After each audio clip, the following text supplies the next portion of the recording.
ખુલ્લી કરાવતું જિલ્લા વહીવટી તંત્ર। જિલ્લા કલેક્ટર શ્રી આનંદ પટેલ, ભુજ પ્રાંત અધિકારી શ્રી ડોક્ટર અનિલ જાદવના માર્ગદર્શન હેઠળ ભુજ શહેર અને ભુજ તાલુકાના લુડિયા ખાતે વિવિધ દબાણો તોડીને સરકારી જમીનને ખુલ્લી કરાવવામાં આવી હતી। ભુજ તાલુકાના લુડિયા ખાતે સરકારી જમીન ઉપરના દબાણો હટાવવાની ઝુંબેશ અંતર્ગત સર્વે નંબર 63 પૈકીના દબાણો દૂર કરવામાં આવ્યા હતા।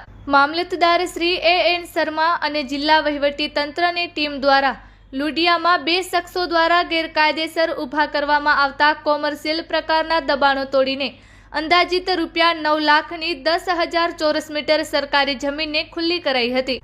જ્યારે ભુજમાં શહેર મામલતદાર શ્રી D.K. રાજપાલની માર્ગદર્શન હેઠળ જિલ્લા વહીવટી તંત્રની ટીમ દ્વારા ભુજ શહેરમાં સર્વે નંબર 870 પૈકીના રૂપિયા 10 કરોડની કિંમતના કુલ 1200 ચોરસ મીટર વિસ્તારના દબાણને દૂર કરીને સરકારી જમીનને ખાલી કરવામાં આવી હતી।